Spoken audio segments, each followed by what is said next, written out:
Welcome to the Business of Wholesaling. I'm your host, Drew Carroll. And today I have the one, the only Tyson Smith. Tyson is the founder of Wholesaling 101 and We Buy Homes Cash. He's made millions of dollars wholesaling himself and helped countless others to get their first deal. So I'm incredibly happy to have Tyson on. Tyson and I have become pretty good friends over the last couple of years, actually. We've worked together on a lot of different little projects here and there. So this is exciting. I'm surprised this is actually the first time I've had you on. So welcome. Yeah, I'm super happy to be here. And just as you said, I was like making an intro for a little vlog series I'm doing today. And I was like, I'm going on Drew's podcast and he's like my favorite guy in the entire world. And I was like, we've known each other for, kind of a long time now. Like yeah, a lot of different stuff together. So yeah. Very cool. I was just thinking about that myself. So this is going to be interesting. So anybody listening who is an avid listener of Business of Wholesaling podcast, we are changing the format. So the format now is going to be what we call talking with sellers. So I am going to be interviewing Tyson, but I'm also going to put a little bit of pressure on Tyson as well.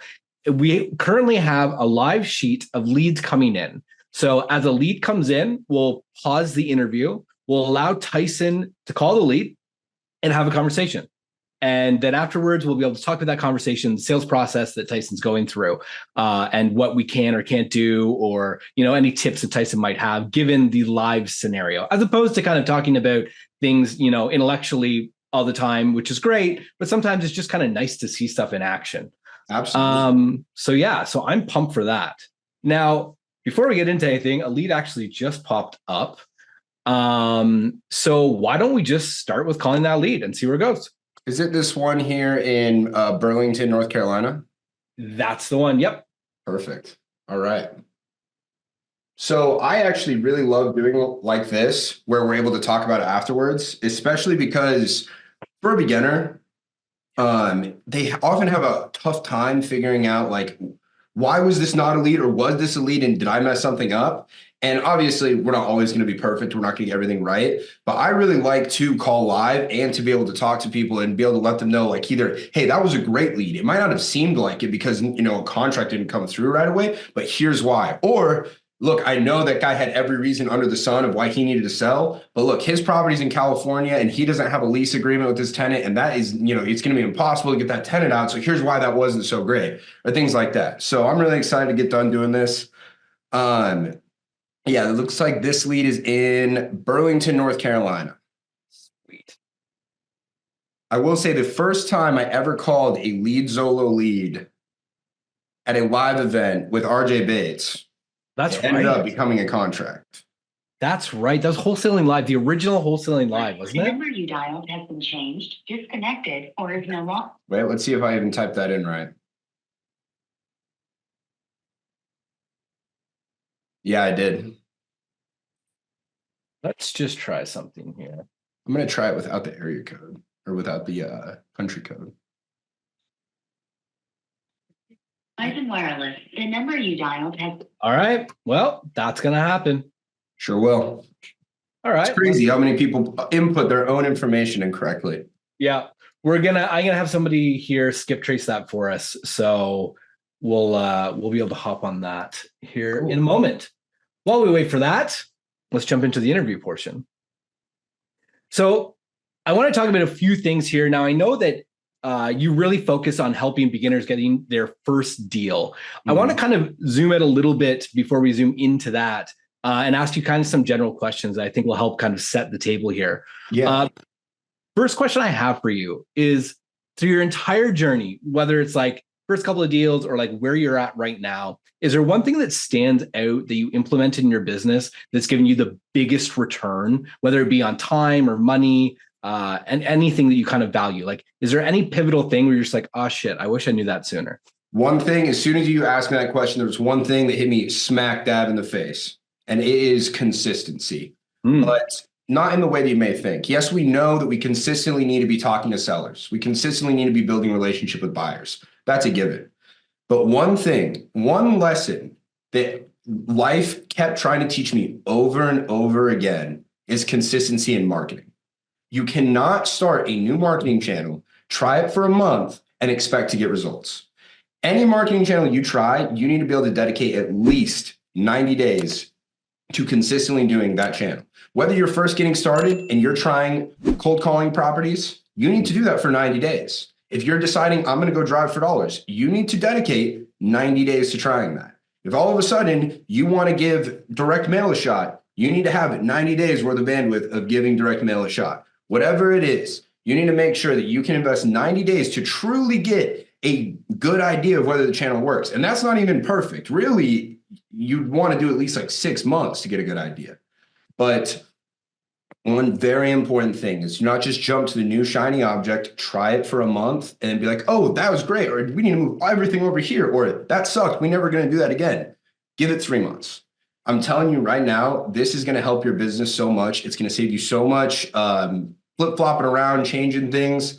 And it's just going to allow you to focus on what really matters. I was noticing like all these successful people, they're typically pretty fit. And so the question is like the chicken or the egg syndrome, right? So were these people fit, and because they maybe had discipline or something helped them become entrepreneurs and that discipline carried over? Or was it the other way? Did they become entrepreneurs, and as they went through the entrepreneurial journey, they learned that discipline and consistency is the key to success, and now that started bleeding over into other areas of their life? So it's this kind of interesting little paradox. And I see it myself, right? Like I've never focused on health in my life for any long duration of time. And after I started getting really consistent with business and having to learn that lesson in so many different ways, to just like consistently wake up every single morning and do the same thing over and over and over again. Mm-hmm. And that is what is going to build you success in business. And now I'm starting to learn that in personal life. So I don't really know that like one's important to come ahead of the other. I think what you're saying just applies to so many different areas in your life. Like you want to have shoulders like you have, right? The key isn't like the perfect like Arnold press or like barbell overhead, or like everybody's looking up the perfect shoulder routine. Like I'm sure you could say it, like the perfect shoulder routine is the one that you do consistently. You nailed it. It also, to add on to that, it's not about the one day you spent 8 hours in the gym. It's about how many days you spent 1 hour in the gym. Yeah. Like people think that you got to go work out for 1 million hours, when really, honestly, I can go work out for 35 minutes a day and that's fine. We're just like in real estate. For instance, if you're getting started, a lot of people, they have full-time jobs, they're in school, things like this. It's like, no, do not go kill yourself, for 12 hours on your Saturday. If you have, an hour and a half, 2 hours at your evening that you can focus on every single day, do these things that you need to do, that you need to do, talk to sellers, talk to buyers, get some marketing going.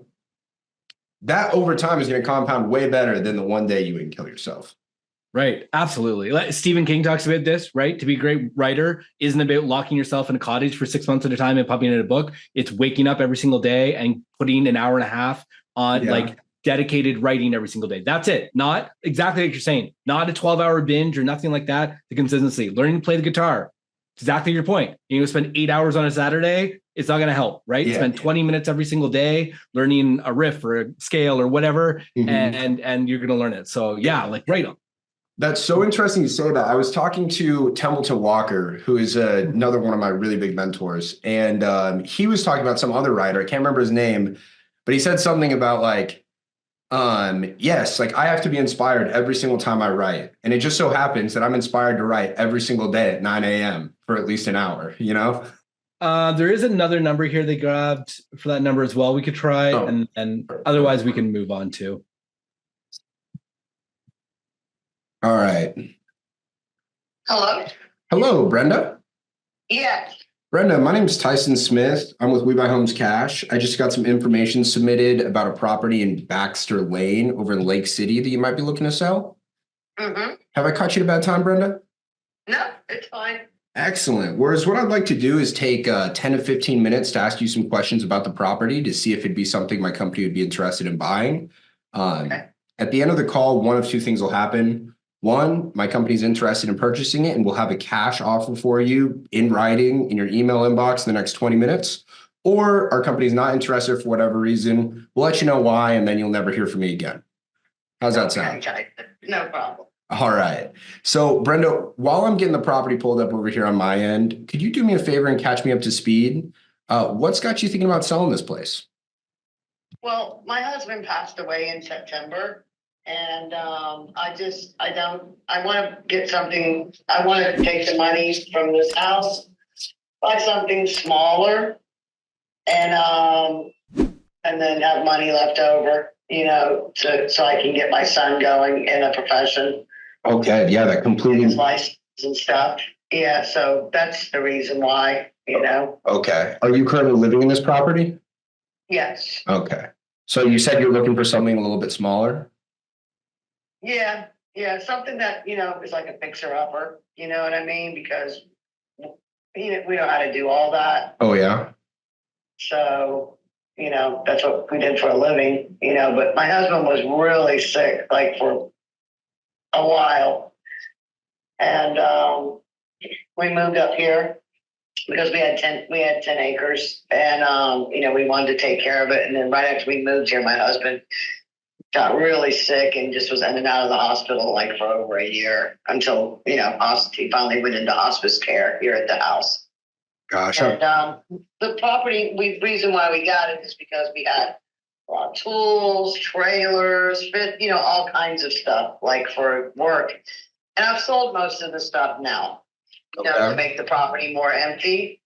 And when we first got here, we spent about 40 to 50,000 on materials, barn doors, tiles, stuff to redo the bathrooms, garage doors, fencing. I mean, I have all of the materials, My son did sheetrock the living room and he did put in the barn doors and he did make the house a smart house, with Alexa.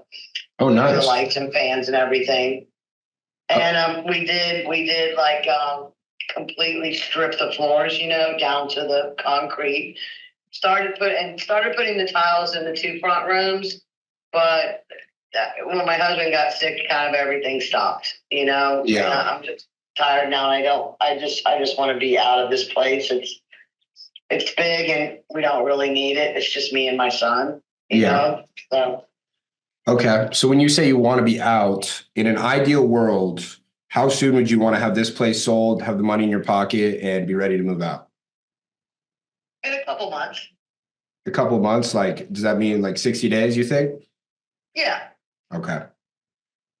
All right. And so based on what you're telling me about the property, from what I gather is you've done some cosmetic work, putting in some barn doors, sheetrocking a room, and then the flooring is halfway replaced, but you guys have everything else to install it. Yeah, got 1,800 square feet of tile in my carport. I have garage doors. I have fencing that goes all the way across the front. The nice metal fencing that slides in like the panels. Okay. And a gate with all the, the garage doors are from Home Depot and they have the Wi-Fi, and the remote control and everything. They're very new and modern. Okay. And then I have, all the tiles and everything to do 1 bathroom, and I have 2 seamless shower doors for both the bathrooms. So there's a lot of materials there that haven't even been used for the house yet. Gotcha. Okay. And I assume that those materials you'd be looking to sell with the house? Well, yeah, of course. Okay. How about the kitchen? Was anything done to that? Well, I did put in all brand new stainless steel appliances. Like I have the refrigerator that has the screen on the front, Yeah, you know what I mean? Yeah. With Alexa. Yeah, it's the stainless steel, one of those. TV on it. Yeah, you can watch TV, look inside the refrigerator, all that. Okay. The dishwasher is, I believe it's a Bosch, and then the stove is like one of those flat ring, like it's flat. It doesn't have the back piece. You know what I mean? It's real nice. It's a whole oven stove, stainless steel, and then the overhead microwave also. It's all like stainless steel. Okay. All the appliances are Samsung except for the dishwasher because my husband wanted the kind that it shows the controls on the floor, and Samsung doesn't make that. So I had to get it from like a specialty place. But yeah, so all smart appliances were put in the kitchen. Excellent. And then no cabinets or anything were done or anything like that. Okay. too, but I put a brand new faucet too, like with the pull down handle and all. So Okay. So the cabinets, and I'm guessing the countertops are the original? yeah, they are, and they're not in bad condition. I mean, we were planning on refacing them, is what we were planning on doing, which is a cheaper method. Mm-hmm. And then we were going to do a poured concrete counter. Okay, understood. Yeah, but I mean, of course, anybody can do whatever they want. That was just what we were planning on doing. Okay. So based on what you've told me about the property, there are a lot of materials there that still do need to be replaced, or I'm sorry, need to be installed, and there are some other updates to be made. Based on the property's current condition, what do you believe is a fair price for it? I would say with the materials, 180, How about without the materials? 150. Okay. So if I'm to take this to my underwriter and I'm able to get you a price with the materials, and we're able to do 180,000, or without the materials, if they're willing to do 150,000, is there anything else you need to figure out before you were ready to move forward with that deal? No. Okay. I have some place to stay, until I acquire another property. You know what I mean? So I'm okay with that. I can get everything out and moved. Okay. So, Yeah. So when I asked earlier, you said we want about 60 days. Is that what you'd be thinking still? Or would you want to be? Yeah. I'd have to get if you want the materials, then I could probably do it in 30 days. You know what I mean? But I have to get a storage for the materials if you're not going to purchase them. You know what I mean? And put them in a storage, and that takes time. Okay. So that's why. Okay. All right. Well, before I go and figure out the exact price, is there anything else you think I should know about the property? No, not really. I mean, I don't know what you see like when you look at pictures on the thing, but we did clear all the property of all the, we spent like $2,000 having the tree, all the front cut down, all the trees that were no good cut down, and, the stumps taken out and all that. So the property is more cleared and open than like I said, I don't know how it looks on the internet, if it still has the old pictures, but we did clear all the property. So it's all nice and wide open. And, then like I said, we separated the front room, which was really big, into two rooms. We framed it out. So they both have ceiling fans, and, that's where we started doing the tiles at, was in the front room. So. Okay. All right. All right. So is what I'd want to do is first, I'm just going to tell you about the process. Is what I want to do is I'm just going to need to put you on a quick hold. Let me take this information over to my manager. We'll look at the property. It's going to take us about 4 or 5 minutes. And then I'll be able to come back and I'll be able to let you know if we're able to make either one of those things happen. Okay. Okay. And just one other thing, just so you know, like when we moved here 2 years ago, it was a lot quieter, but they really are starting to sell up here, and the prices are really starting to go high. Oh, and really? then also, this place is zoned for commercial, so you can have a business here as well. Interesting. Okay. Plus, yeah. Yeah. It can be more residential or both. Okay. Excellent. All right. All right. So is it okay if I put you on a brief hold? It shouldn't take more than 5 minutes. No problem. All right. I'll be right back. Okay. Okay. So interesting. A lot of things going on there. The property is worth 245,000, 240,000 redone, I think. And just maybe it's not the right time because she's on hold, but where do you come up with that? Like where are you looking at? Yeah, so while we're talking, I'm doing a couple things because I'm really used to doing this, and it's kind of second nature. Whereas if you're a beginner, don't recommend you to do this. But I'm on Zillow right now looking at all the properties that have sold in her neighborhood in the last 12 months. And this just happens to be a really easy property to comp because there are 5 examples of properties that are all about her same square footage, same year built, that are updated, selling for around 240,000. Wow. So from there, I'm plugging this into my calculator.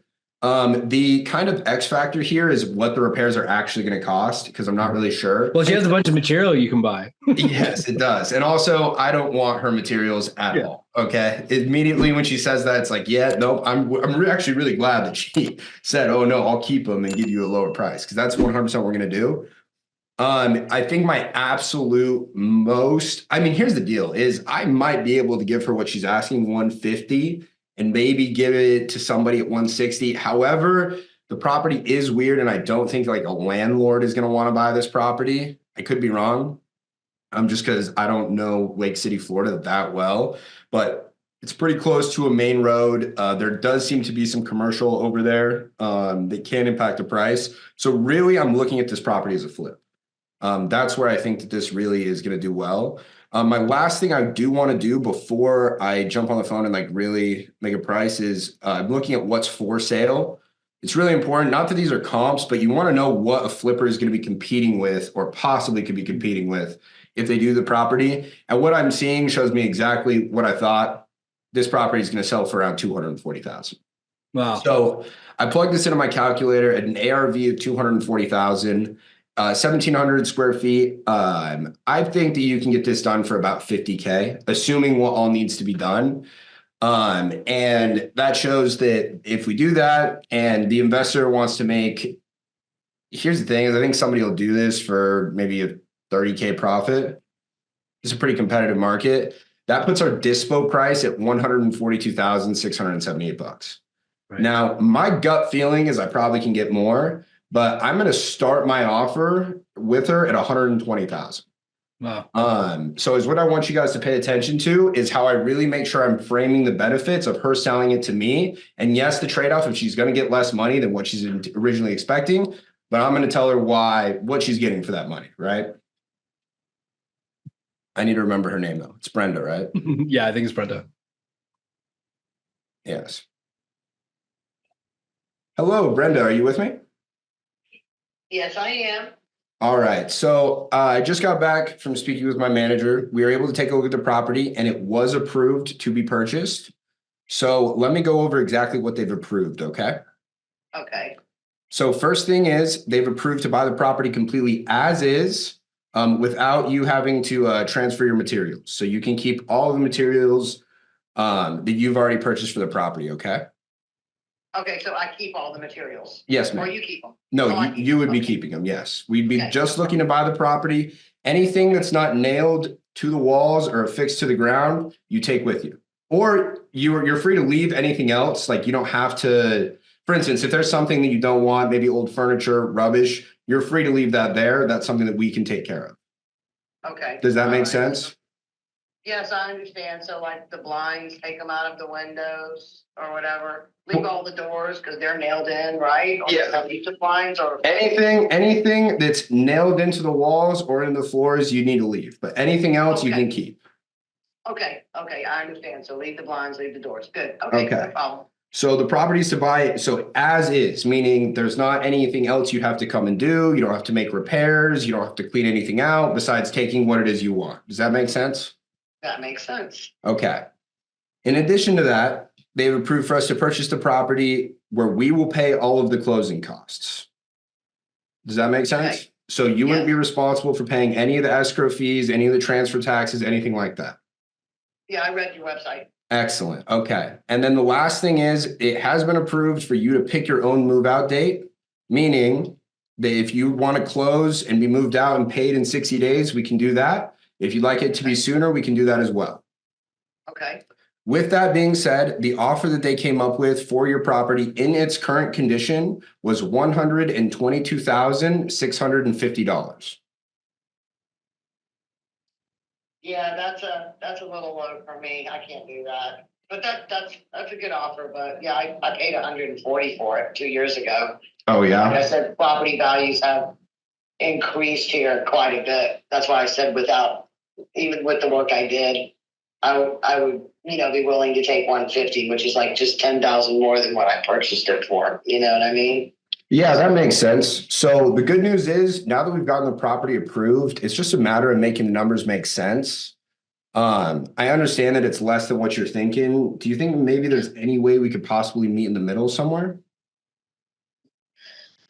Well, I definitely have to get at least what I paid for it. And, like I said, we did put, quite a bit of work into it as well. Like we cleared the whole property, and we put all the doors in and everything. But I mean, I just can't see anything less than 150. I really can't. Yeah. I mean, it's only 10,000 more than what I actually paid for it, and I'm telling you, there's the influx of people moving from down south to up here is crazy. I mean, they don't even have anywhere to put them on, Is that right? So, yeah, a lot of the houses are going for like a way more. And it's almost on an acre of land as well. You know what I mean? And it's owned for commercial.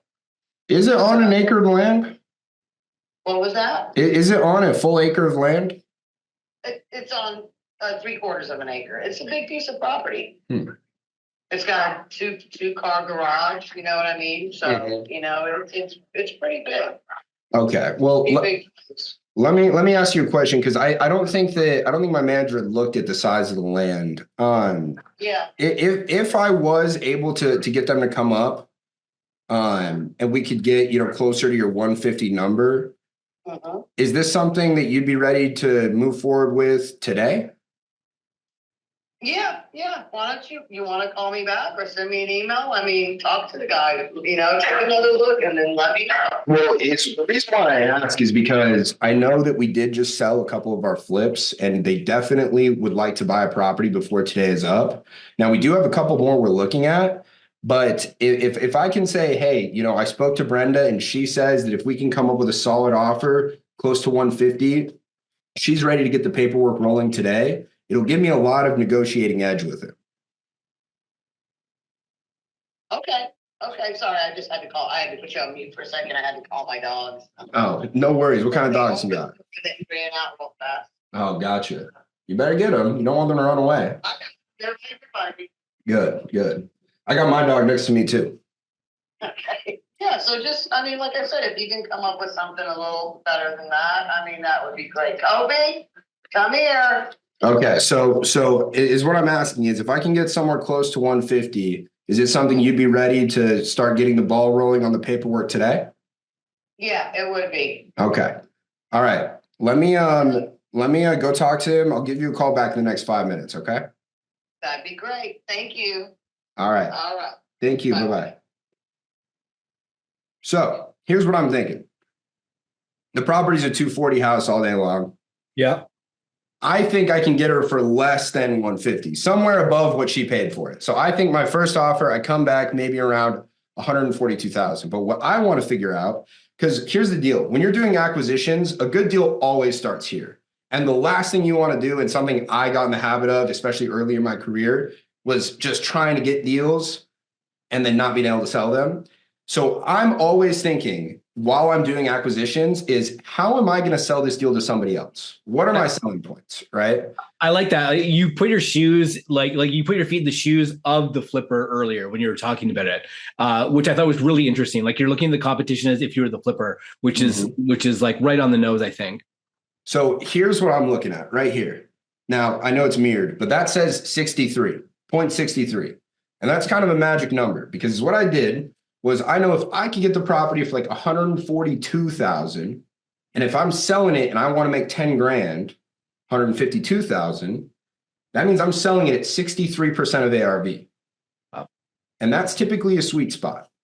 Right. In bigger markets, okay? In markets, bigger markets in Florida, places like Phoenix, places like Texas, like Dallas, Houston, Las Vegas, right? Around 63, sometimes up to like 65% of ARV is typically where deals will trade at. Now, this is not to say that's just a rule and you should go ahead and do that, but it's something that I've found.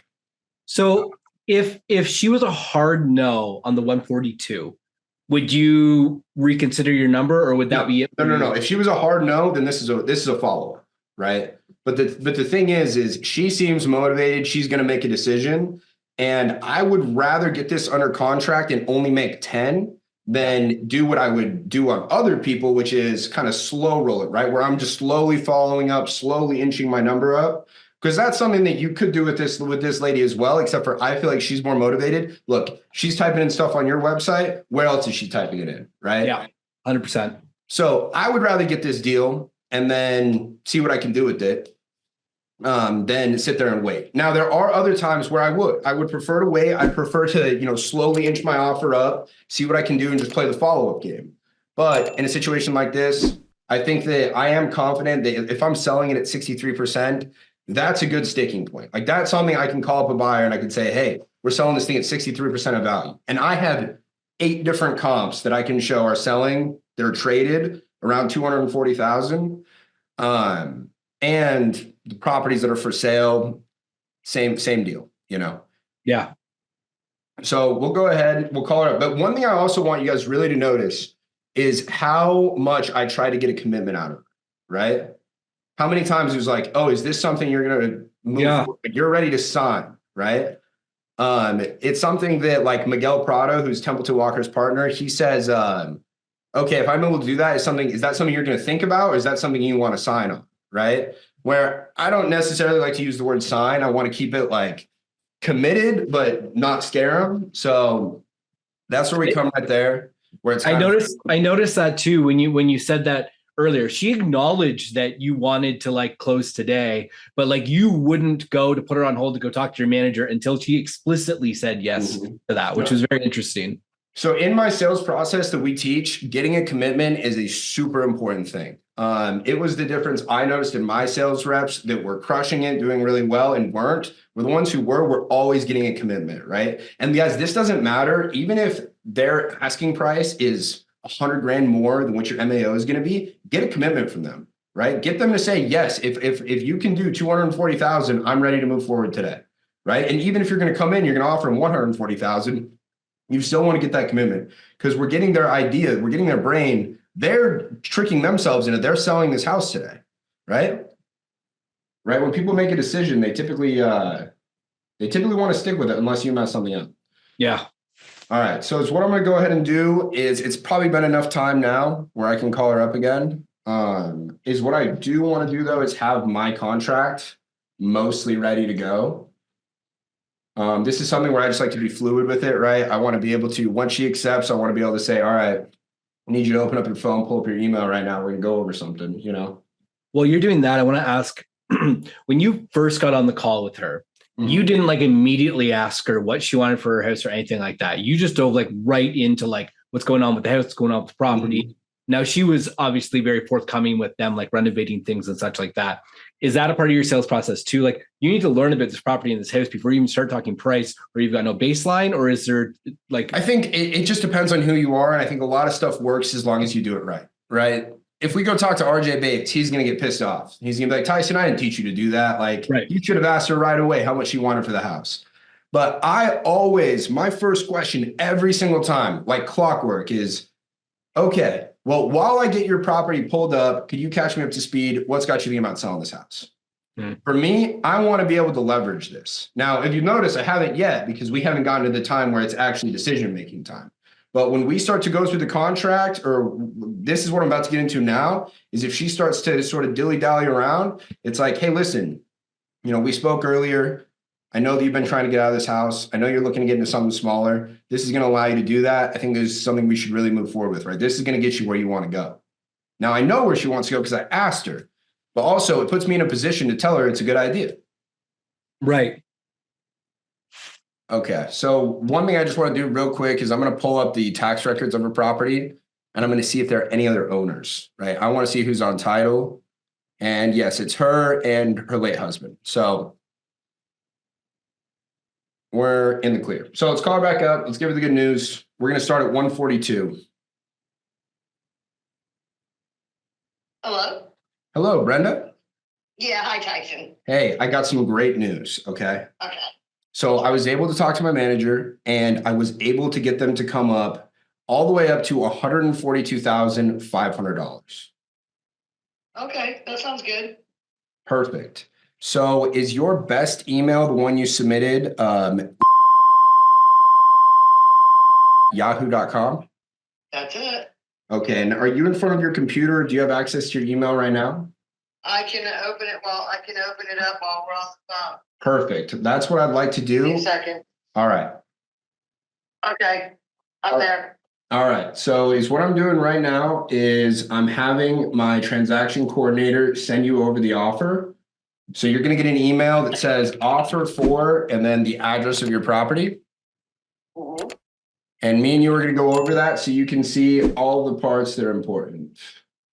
Okay, And the fact that it's got everything we talked about, where we're paying all the closing costs, we're buying the house entirely as is, so you don't have to make any repairs or clean anything up that you don't want to, right? You take everything you want from the property, you leave everything else for us. okay. Give me just a second while they get this finished up. Has it come through yet? Yep, it just did. Perfect. So is what you're going to want to do is you open up that email. There's going to be a button that says review document, and then it's going to, have you ever used DocuSign before? Yes, Okay, perfect. So you know what's going on. So when you press review document, it's going to give you a thing saying, hey, this is an electronically transmitted signature. That's not you accepting it. It's just saying that you agree to use DocuSign. And then once you press that, it'll open up the document and it's going to say purchase contract and escrow instructions up top. Will you let me know when you've gotten to that page? I'm here. Perfect. So I want to go over some of the most important parts on this page. First is going to be section 1.1 property address. Can you just go ahead and make sure I have the correct address typed in right there? Yeah, that's it. Yeah, that's it. Perfect. Now, most important two parts of the entire document are going to be section 1.5 purchase price and 1.6 close of escrow. As you can see, for purchase price, I have the $142,000 we talked about. Right. And for 1.6 close of escrow, we have August 6th. That is it's 2 months from today. That's good. That's good. That gives me plenty of time. Perfect. Below there's going to be escrow agent. That's the title company who's going to be handling the transaction. Notice that they are in Maryland. Do not worry, you're not going to have to go to Maryland. They're going to go ahead and take care of sending a notary for you for anything that needs to be signed. Okay. Then you're going to see in section 1.10 closing amounts to be paid as follows. Escrow fees and costs 100% by buyer. Standard title policy 100% by buyer. Any HOA fees if applicable 100% by buyer. Transfer taxes 100% by buyer. Right, that's saying we're paying all of the closing costs in this transaction. Does that make sense? Yeah, I'm just paging down. I was just looking for that part. Perfect. Hold on a second. Okay. It's 1.10 on the first page. Yeah. I'm sorry. Hey, no worries. 1.10. Okay. Got it. 1.10 closing amounts. Okay. 100%. Perfect. And then below that, you'll see where it says personal property being included. Right there, I think you guys checked it in the wrong box. Which one? Yeah, 50% by buyer, 50% by seller, or there's another box right in front of 100% that's not checked. Yeah. So also, wait, are you on your phone? Yeah. Do me a favor. Will you scroll up to the very top of the page, and at the top left, there's going to be a little slider that says mobile friendly version. Yes. Go ahead and check that off for me. Okay, I just did. Now, is it able to read the document a little bit better? Okay. Yes. Okay, got it. So now is the checkbox in the right place? Yes, it is. Perfect. Yeah, that mobile friendly version messes something up. There's nothing mobile friendly about it. Okay, got it. All right. All right. So do you see there? Does that all make sense for the closing amounts? It's got everything checked off what we're paying for it. So you want me to initial there? Yep. As long as everything makes sense on that first page, just go ahead and put your initial at the bottom left. And then once we get down to the second page, most important, you're going to see where it says 1.12 additional terms and conditions. Notice we have written in there, as per section 7, the property does not need to be delivered in broom sweat condition. Property is to be purchased entirely as is. Okay. So I want you to scroll down real quick to section 7. It's the first section on the third page. Okay. On there, there's a sentence that says seller agree. 1.12, I see it. Okay. It says as per section 7. Perfect. Okay. So in section 7, there's a sentence that says that the property agrees to have all furniture and personal property removed by 10 a.m. on day of closing and agrees to leave the home in broom swept condition. Right here, where I say it does not need to be in broom swept condition, property is purchased entirely as is. This is just real estate speak for you don't have to clean up anything in the property. You leave it exactly as it is. You take the stuff you want, you leave whatever you don't. Okay, got it. Perfect. Going down on that second page, if you want to go back up to where it's 1.12. Section 2, purchase and sale of the property. This is saying you're selling it, we're buying it. Section 3, status of title. This is telling the title company that we're going to be buying the property pursuant to it having clear title, which just means that they're going to look and they're going to make sure, hey, Brenda's the owner, she's able to sell the property, and they're going to look at us. They're going to say, hey, We Buy Homes Cash is buying the property. They're going to pay us exactly what they said they're going to. Does that make sense? Yes. Perfect. Section 4, inspection of and access to the property. This is saying that between now and closing, at some point, we're going to need to go over into the property and take some look at some things. This is just getting some pictures, things like that. We're not doing a full blown like property inspection, right? We're buying the property as is. We know what we're getting into. And this is just saying that during that time, you'll need to work with us so that we can get people in at a time that works for you, right? Yeah. Perfect. After that, section 5 is instruction to release deposit upon cancellation during the inspection period. This is saying that for any reason, we send our people in and we notice that actually the living room got hit by a meteor and that substantially affects the value of the property. And if we do have to cancel the agreement because the property is damaged by a meteor and we can't quite pay $142,000 for it, that in that event, we would get our earnest money deposit back. Okay. Perfect. Understood. Section 6, lead-based paint disclosure. Now, all I want you to do is read the very last sentence of that says buyer waives the 10-day opportunity to conduct a lead-based paint inspection and risk assessment. We're not worried about it. This is just standard stuff we have to have in the contract. Okay, not a problem. Perfect. Does everything on that second page make sense? Yes. Awesome. Can you go ahead and initial in the bottom left? Okay, got it. All right. And then for the third page, there we go. As is purchase, existing condition as of close of escrow. We're buying the property as is. This is the section right there where then it go ahead continues to say, hey, you agreed to have the furniture, the personal property removed, but we went ahead and voided all of that in the additional terms and conditions above. You remember that? Mhm. Perfect. Section 8 says that the closing costs and prorations, it says just like we have above, that the party shall pay the specific closing costs as set forth in 1.10. 1.10 was those check boxes above where it said that we're paying all the closing costs. Right. Understood. Cure notice and attorney's fees. This is again more boilerplate stuff that says if for some reason my company breaches contract, then we have to pay your attorney's fees. And if you breach contract, you would have to pay ours. Standard stuff. Does that make sense? Yes.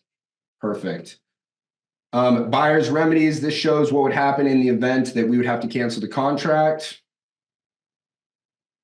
That was what you talked about, like the meteor and stuff, right? Exactly. Understood. Now, what if I were to change my mind? What happens? Is there a reason why you'd want to change your mind? No, I mean, you never know. What if my son died or something, and I'm here, I wouldn't be able to like stop everything. Of course. Well, is what I'm going to tell you. Like sometimes you never know what's going to happen in life, so you have to ask that question. Absolutely. Well, Brenda, look, here's what I'm going to tell you right now. If you feel like for some reason you don't want to sell this house, then you should not sign this piece of paper.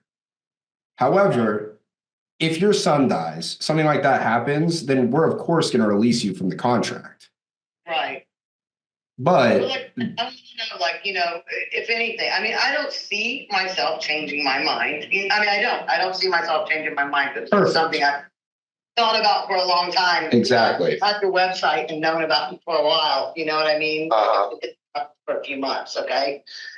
So it's not something that I took lightly by calling you, but I was just saying, if for any reason, if I wanted to cancel for any, like, you know, and it would be something that would be major if I canceled, you know what I mean? But if I did, what would the recourse be? I need to ask these questions. You know? Oh, absolutely. Absolutely. And you should. I need to know, like, what would happen? You know what I mean? Of Yes. course, say if my son died, I understand that because, you know, he lives with me, of course. You know, Of course. Well, here's what I'm going to tell you is, look, you're talking to me. I'm an actual person. I understand you. And in the event something crazy like that happens, then we're of course going to release you from the contract. Okay. Right. But also I'm going to tell you this, Brenda, if all of a sudden it comes, a week before close and you decide, hey, actually, never mind, this is a lot of work. Maybe I don't want to move and we've already invested a bunch of money, then we're going to buy the house. Don't you think that sounds fair? It does sound, oh my God, yeah. I mean, I Perfect. did company for years and it was like people backing out on renting an apartment. I gave the deposit and it was put right on there, non-refundable if they changed their mind. Yeah. Well, then I'm glad we're on the same page then. Yeah, because, I could have had the chance to rent the place 10 times. Right. You know what I mean? Right. And because you said you wanted to move in, but yeah. So I understand the contractual stuff, but that's all I wanted to know. Perfect. Well, hey, that's an excellent question. I'm glad you brought it up. You needed a little more time. Like, oh, you know what, Tyson? Oh, if you need more time, of course. That's something that's something we're going to work with you on, of course. Okay, beautiful. Because the only thing I could see happening is that maybe I need a little more time. But it would, yes. No, that would just, I got to get help up here to help me do everything. Hey, it's just me. Of course. Look, that reminds me of a situation we had. It was a woman in Jacksonville, Florida. She was selling her house and she needed a little bit more time, right? It was 2 weeks before we were supposed to close. She called me up. She says, Tyson, I don't know what I'm going to do. And I said, hey, take a deep breath, settle down. How much time do you need? She says, I need another month. And I said, no problem. I sent her over an addendum. We extended close of escrow another month. And I even put in there, if she needs more time, we can extend it again. Because the last thing I want to do is put you in a bad situation. Yeah, the only thing I would see happening is I would need another 30 days maybe. But I'm like I said, I'm going to do my best. I have a U-Haul sitting over there that's full of stuff. I have to have a big yard sale, to get rid of. Yeah. Well, hey, that's no problem at all. All the stuff, all the materials and stuff I have here in the U-Haul. So yeah, no, that makes sense. Yeah. So yeah, that's like I said, it's just hiring help and getting it done, but like I said, we've been working every day to get rid of all the tools my husband had. I've got rid of a truck, a Mercedes. These were all old cars. They're like projects he was doing. Yeah. Got a boat, got rid of a fifth wheel. So, I mean, I've been busy. I wanted to make sure that at least half the stuff was gone before I called somebody. You know what I mean? Well, that totally makes sense. And look, what I want to tell you is, look, we're a team now, and if at the end of this transaction you aren't absolutely thrilled with working with me, what does that mean? That means you're not going to write me a great review, and that means I'm never going to get promoted. So it's my job to make sure that you have an amazing experience, and that anybody else whoever wants to sell your house, that you're going to say, hey, you got to call Tyson. He took care of me, and he'll take care of you. I do know a lot of people too. Perfect. A lot. Okay, so cool. So now I just hit finish and send it? Yep. Yeah, that was the main two worries I had, was just what would happen if I decided not to, like because of some extenuating circumstances. But I think the main reason would be just if I need more time, Of course. Well, and I'm telling you right now, we're going to work with you on that. Look, that's one of the benefits. One of the things I told you is that or I don't know if I did mention this, but one thing that people love about working with us is that we're going to work with you on the close date, right? This isn't like when you sell your house on the market. They're like, hey, this day you're out, right? If you need some extra time, or alternatively, if you say, hey, Tyson, I'm ready to get paid. I'm ready to move. Can we move this up? I'm going to say, all right, let's get it done. Right. Okay. Got it. Okay. So I just hit finish and send it to you. Perfect. So what's going to happen next is a member from my team is going to give you a call. What he's going to do is just make sure that you've got all the paperwork you need, you've got copies, and he's going to set up a time when we can go ahead and get somebody in to get just preliminary pictures. And then he's going to be your main point of contact to the rest of the transaction. He's just going to make sure that you're getting weekly updates, that you see, okay, everything's moving along, right? More often than not, it's just a call. Hey, Brendan, nothing to report. We're still buying the house. How's everything going? But we just want to make sure that you're fully informed and you know what's going on in the transaction. Okay. Okay. Perfect. So be on the lookout for a call from him today. It'll be another 480 number. Okay. Okay. From Arizona. Yep. Okay. Gotcha. All right. All right. With you. Thank you very much for your time. Ben, so nice to speak with you too, Brenda. I can't wait to get this done for you. And you're going to write that review for me at the end, right? Yes, I am. All right. Okay, Brenda. Well, we'll talk to you soon, okay? Okay. Have a good day. You too. Bye-bye now. All right. First lead. We get what a masterclass in absolute confidence and like knowing your domain, right? Like they say it takes 10,000 hours for mastery. And like, that's an exact reason why everybody listening needs to learn from somebody who's so good at what they do. Like there was not a single hiccup in that entire thing. The checkbox thing, I immediately would have been like, oh, I fucked something up in the contract. And like immediately like, bop. You were just like, yep. So now I just need you to scroll to the top and click the formatting thing on your phone. Like, like you've had so many iterations that you've been through these things that blew me away. Just how confident and collective you were. Here's what I'm going to tell you. I remember this wasn't my first deal, but it was when I just started going nationwide and I'm doing a contract over the phone. And I had a guy get so frustrated, he hung up the phone and I couldn't get him on the phone. Now, this is a deal out in Eureka, California. And spoiler alert, I ended up wholesaling this deal for 115 grand. Now, I'm on the phone with him. And at this current time we're talking, it was going to be a $200,000 assignment fee. And I knew this. And so we're going through the contract and this guy's getting frustrated. I'm doing everything in my power to calm him down, get him through it, whatever. He gets so furious, he hangs up the phone. I can't get a hold of him again for another 6 months. 6 months later, get him on the phone. The exact same thing happens. On DocuSign, can't get him through. We increased our price, everything. We did everything we could. Same thing happens. He couldn't figure out DocuSign. He got so frustrated. Just hung up the phone. Couldn't get a hold of him again for another 6 months. 6 months later, we get him on the phone. I send a notary to his house right then and there. They go get it signed in person. Done, whatever. We end up making 115 grand on it. Wow. But after that first time, I realized that the reason I didn't get that deal right then and there was because I was not good at walking somebody through the contract. Right. I said, I need to know my contract frontwards and backwards. And I sat there and I went through every single little section. I said, how can I explain this to somebody like they're in 5th grade and they're going to understand it? Right. And I've practiced that. Now, for everybody who is interested, I give away my exact document that I use for free. Go to any of my social media pages, you'll be able to find it. And when you go to get that contract, you're going to be sent to a video that shows you me going through the contract, exactly my process for this, what I say on each part, how I explain it. I explain it to you, and then I explain it, okay, now that you understand what this is, you need to be able to explain it to the seller, right? And even to like, you took a complex part of the contract, you have a set, I've got a metaphor for this just so that because they're going to get tripped up in the language of it. And you don't want to mislead anybody. So you just like this meteor hits the living room. Like you can tell it's a metaphor you used so many times before, but it's the perfect timing for it. And then even at the end where she's like, oh, that's referencing section, whatever. Oh, that's the meteor thing you were talking about. And just like, yep. Like you probably just cut out 40 minutes of explaining contract and legalese to this person just by knowing it inside and out and like being able to pre-handle these things by being able to simplify it and explain it in that way.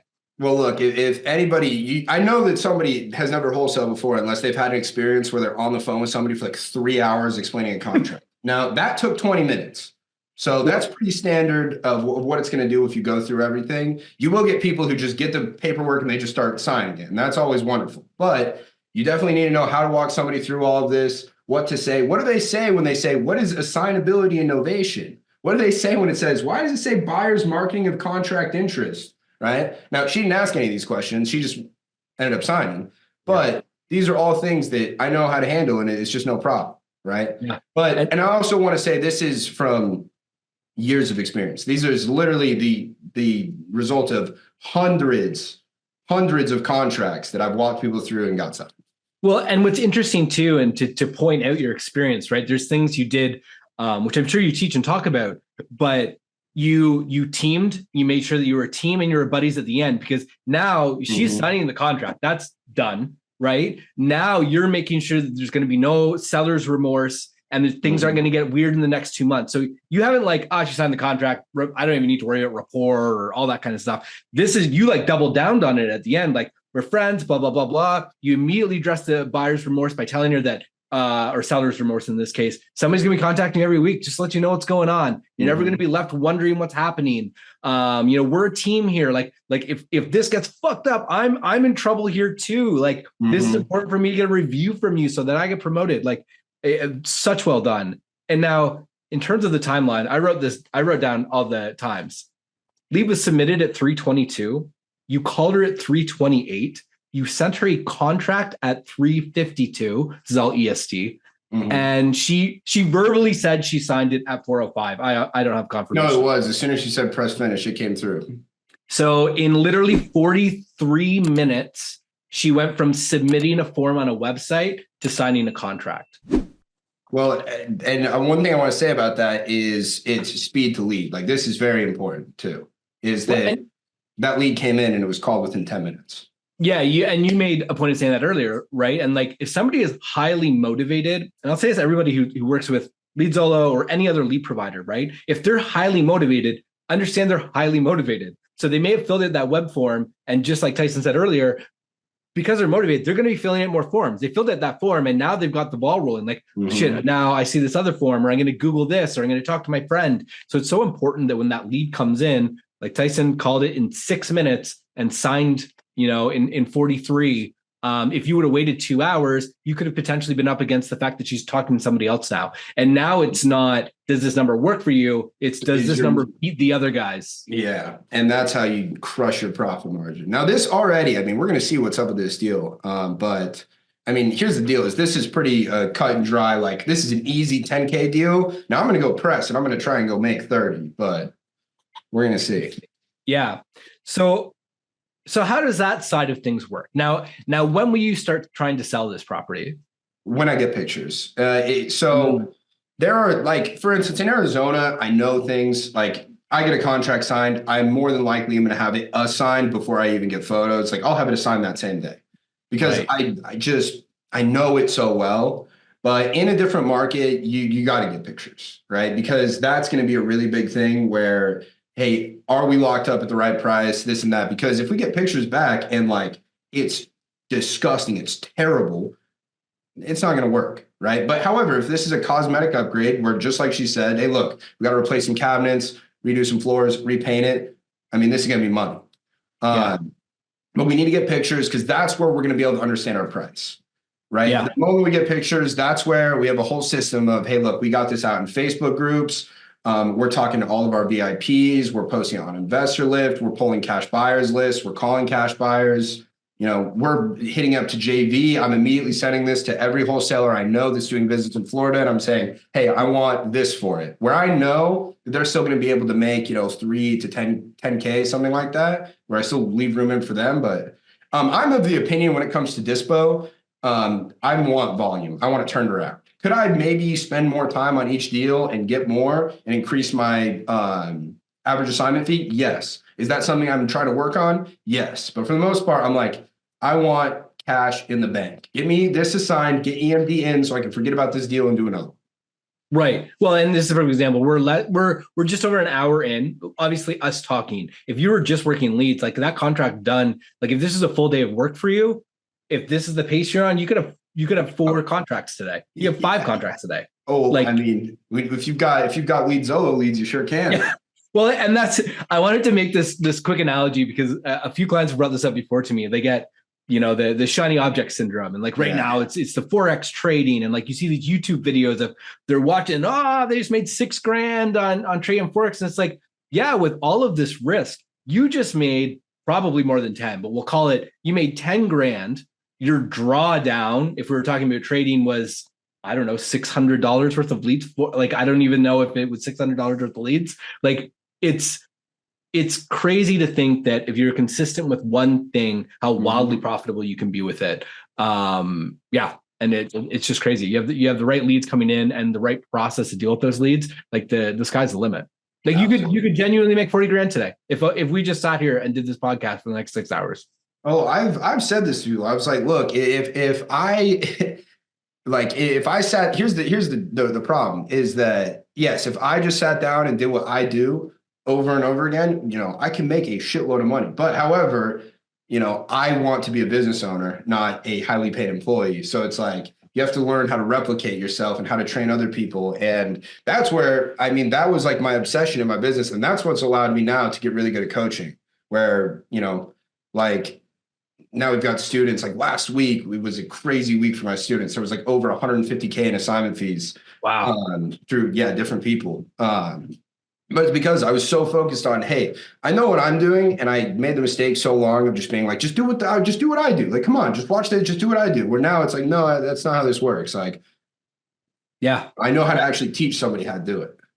It's interesting. So, if consistency is the key, if you're talking to somebody who's at zero, like zero contracts ever, like never even talk to a seller, like coming to you, what would you say is the one thing they need to like really focus on to get to that first contract? Like what thing should they be really monomaniacally focused on in regards to consistency?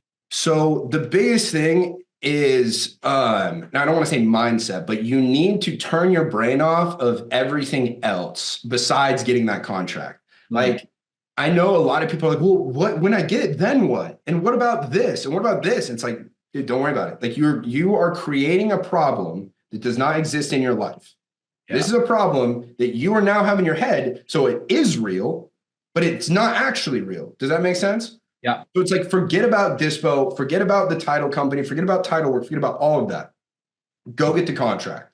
Because if you go get a contract, everything else is going to be easy. All that other stuff, this is all 5-minute phone conversations that we can deal with, right? But getting the contract is a simple matter of you're talking to people every single day and you're just making offers, right? You're talking to people every single day.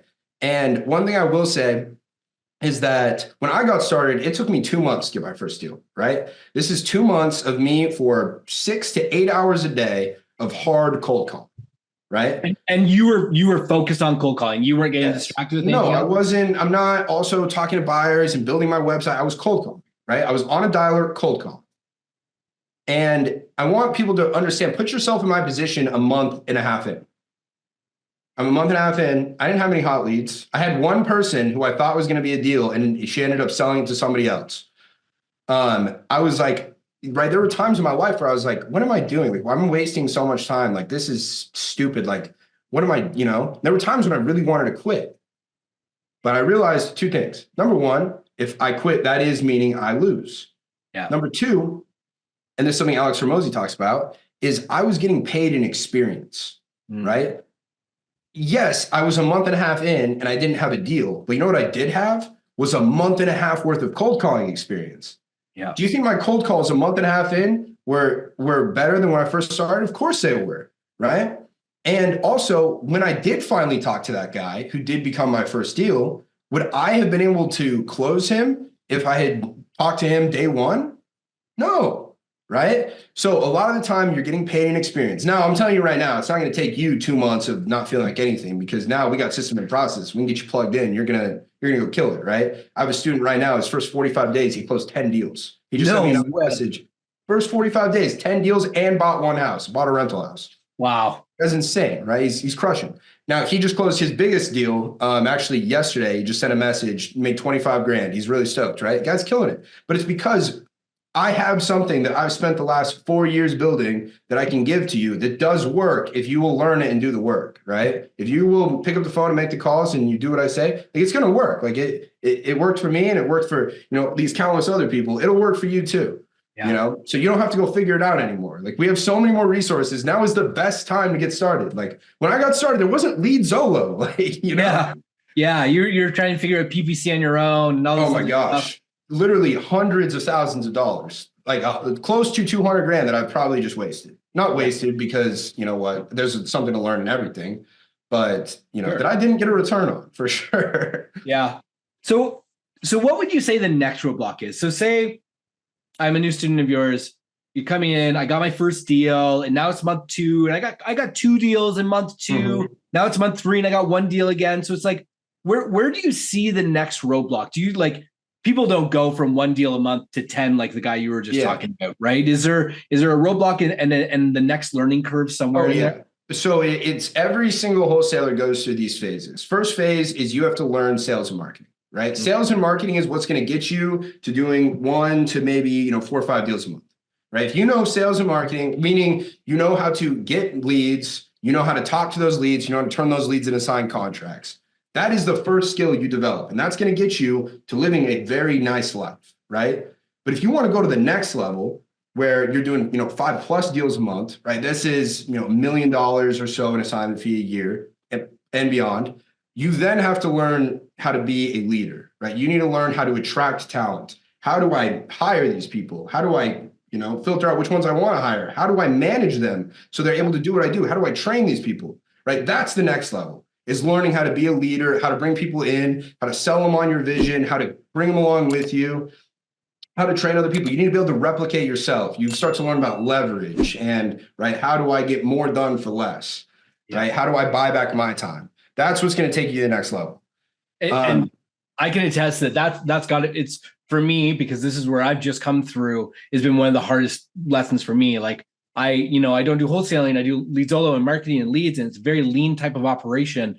But we have 9 salespeople now, and and it's tough, man, for me, right? Like this is, I can now feel stress again for the first time in a little while in regards to scaling my company, where it's just like, hey, 9 salespeople. And now I have a manager, I'm an assistant manager who's helping these guys. I've got to figure out how to motivate sales team. I have to learn sales for the first time. I've never done a sales call, right? So I've got to learn sales so I know if they're doing things properly. It's unbelievable. It's just this unbelievable. It's unbelievable that there's just cap after cap after cap, that we have the opportunity to work through. And that's what we need to be passionate about. Well, honestly, that's the fun part. Once you start to realize that, right? Now I've come to the point, I feel like, where I have learned it. It's like, this, realizing the person I have to become and becoming that person is the most rewarding part. Like, yes, the ancillary effects of, now that I know how to do that, I can go make a lot of money, and that, increases my lifestyle or whatever. That's great too. But the real value for me is like, all of that stuff I learned and the stuff I know how to do now. And also, man, I have these people that I'm helping them live a better life, and I'm helping them learn these skills and stuff. And that's the rewarding, that's the cool stuff. That's it for me too. I remember starting in business and wanting, if I made 20 grand a month, right, I would be set for life, and it's so much money, right? But once you get there, you want more. And then you get to a point where if I were to guess, I think if you're making $500,000 a year, you don't really have much need for anything else 100%. Financially. What's that?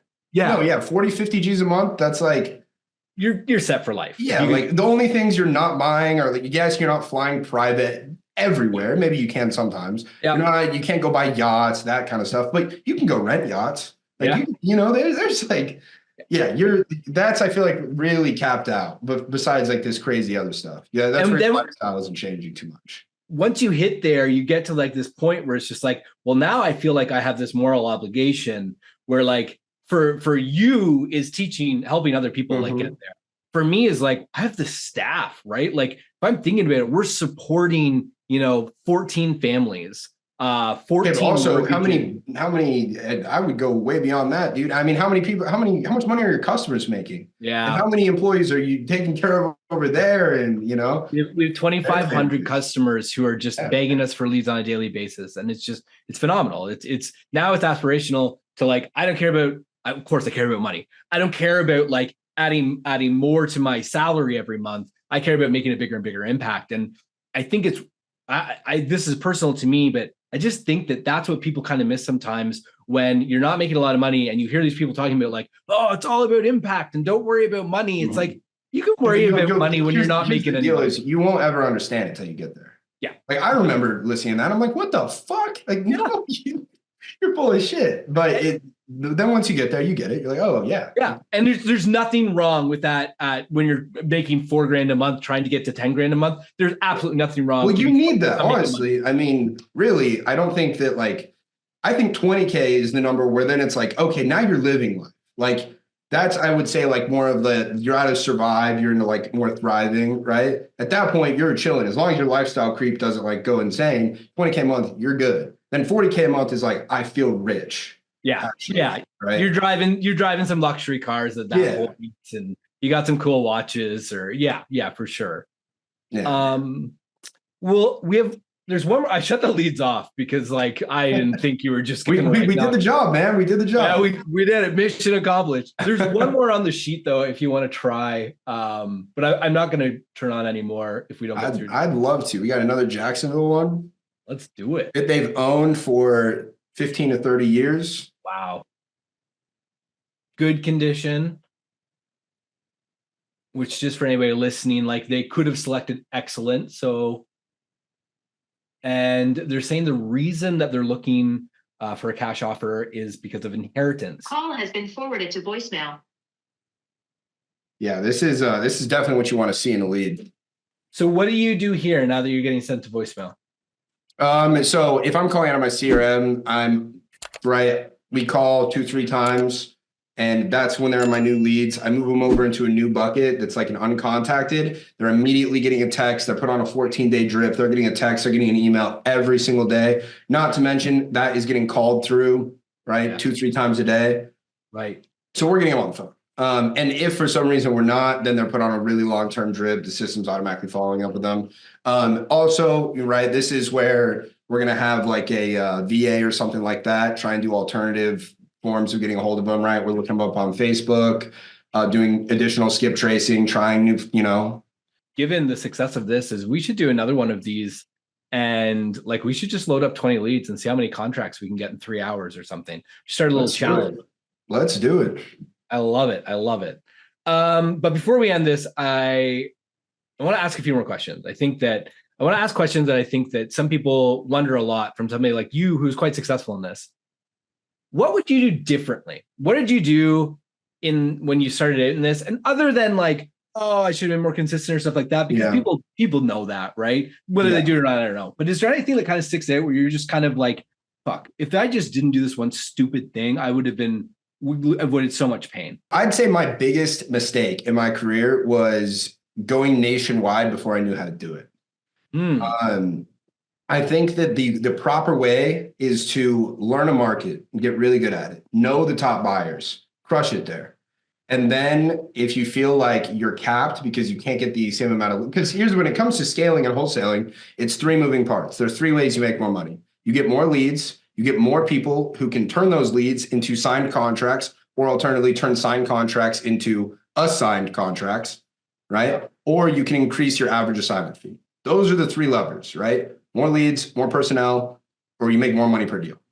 So if you feel like you get capped to a point where you are, you're topped out in a certain market and one of these things, then you need to add in a different market, but do it one at a time. Do it slowly, in my opinion, because I'm not going to lie, finding buyers in a new market where you don't have any can suck. Like it can be hard, especially if you don't have the right tools, right? Now, yes, if you have Investor Lift, you have a dispo team, these things can happen, but I tried too early and it was tough.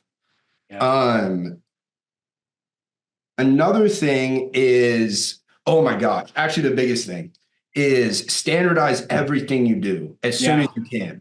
Wow. Make SOPs for everything. Like, don't start trying to hire somebody and realize, oh, I don't even know how to, then you have to make them on the fly. Cody Sperber has something he talks about that he did, which was like SOP Saturday. Like every Saturday he spent a couple hours and he's like, I'm going to make one SOP every single Saturday. And that's what I'm going to do. Like that is a brilliant idea. And guys, it can be the littlest things like, I don't know. Now all the time, all I'm thinking is like, because here's the thing is, I want to be a business owner. I don't want to be a highly paid employee. And if I'm the only one who knows how to do things, I'm a highly paid employee.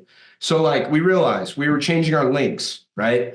So now I've got to go through everything. I got to go through all my email campaigns, all my YouTube videos, all my different things and change my links for my Hyros, right? Yep. And instead I said, I'm going to do this one time. I'm going to record myself doing it. And I'm going to go ahead and make a page, right? Let's upload this in a chat GPT and say, hey, make an SOP out of this. And then I'm going to, boom, put that in a folder. So next time I have to do that, because eventually I'm going to make new links, I can just go give it to a VA and they can do it. I love that because so many people are like they get to a point where they're getting overwhelmed and they're by themselves. And I think the first step is like hiring somebody or even a VA. Like I truly do believe in VAs. But most people are just like, well, I spent all this time training a VA and I'm already overwhelmed. It's like, okay, then spend the next 2 weeks. There's some strategies you can do, like writing down everything you do every 15 minutes and that kind of stuff. Why don't you just spend the next 2 weeks and anything that you find yourself doing over and over again, do a loom, record yourself doing it on a loom. Don't overthink it. Don't write out the steps, just record the loom. And then, compile this list of your looms. And now, exactly as you said, ChatGPT or whatever, Notion, we have a template in Notion where we drop the loom link. It'll pull the transcript from it. It'll summarize what's happening. It'll break it out into steps and it'll give us keywords. So now every time anybody who does anything on our team that there isn't a process for, what they're supposed to do is just do a loom and talk through as they're doing it and drop the link. And then we've built this massive knowledge base. See, you're on level 3 of what I'm talking about. I'm like, oh, I'm going to do it yourself, where you have the whole system set up, where you now are empowering other people to do that. That's so sick. Yeah. And then it's like keywords. And it's just like, oh, I'm having issues with our tech software, Juiced. So it's just like, Juiced wallet issue. And it'll come with like 3 different things that people have dealt with a Juiced wallet issue. And they can watch the video or just read the summaries or whatever. Yeah. It's just super, super simple. That's amazing. See, this is, I've always said, I mean, Drew's just the best marketer I know, but he is a hell of a businessman. Things like that are so impressive to me. And there's another step to it too, because Notion also has, and this isn't me, right? I'm nothing great. This is like, Notion did this, and I'm just a little tech nerd that sees it. Hey, I use Notion. I don't know anything about this. Well, it also has a chat feature now too, where you can chat with Notion about your notes. Well, if your knowledge base is in Notion, you have a chat feature, and all of your staff are in there. Well, your staff can just go talk to a chat widget. Like I was saying before, I'm having an issue with Juiced Wallet. The chat's gonna go, oh, well, here are these 3 things that might need help. Can you give me some more details, and I'll give you a more specific one. It's just, it's so these days with AI and all this kind of stuff, it's so simple to have. You just need a little bit of discipline to go, you're going to do it anyways, right? You're going to create the filter in your email to filter whatever to whatever. So just do it. Next time you do it, do a loom and talk it through and save the loom and save the loom and save the loom. And then we go to hire a VA. Here's all the looms. First step for VA, watch all these looms and then go put them in Notion, sign up for the $9.99 a month for Notion AI and have Notion just like do it all for you. And then tell your VA, that's what I want you to go do. And your VA then just saved you literally like days and days of your life in the future, right? Yeah. Or and then, if not you, then other employees of yours, which are all on your dime, like you're just, like this is how business starts to compound. That's crazy. 100%. And our next, anyways, I could go on a little more, but I won't. Last question is, where can people find you? Like I know you do coaching, but like, how do people get in contact with you and how do people learn a little bit more about that? Yeah. The best place is my Instagram or my YouTube. If you want to talk to me, go to my Instagram. It's me and my Instagram. I talk to everybody. And if you want to really learn, my best content is on YouTube. Like I try to make content on YouTube that is helpful. I always think like, what did I need to know? And that's what I make. That's how I make my videos, right? So go to YouTube, just search Tyson Smith, I'll come up. Go to Instagram, search Tyson Smith, I'll come up. I've got tons of stuff, tons of free stuff I've got out there to give you guys everything you need to get started. I mean, look, here's the deal is I want to make my free stuff better than everybody else's paid stuff. So my free stuff kicks ass. I love that. I absolutely love that. And we're going to link everything, regardless of where you're listening to this or watching this, there will be links to everything Tyson in the description. So thank you so much. We're 100% going to do this and plan some more time. And I'm just going to flood you with leads. And I think that we should do a little challenge, see how much money we can make in an afternoon. Let's do it, man. Otherwise, thanks so much, man. I really appreciate you coming on and giving me your time today. Oh, thank you, man. It's always good to see you. I always learn something. I actually always learn a lot. That's what I do every single time I talk to you. Well, thanks, brother.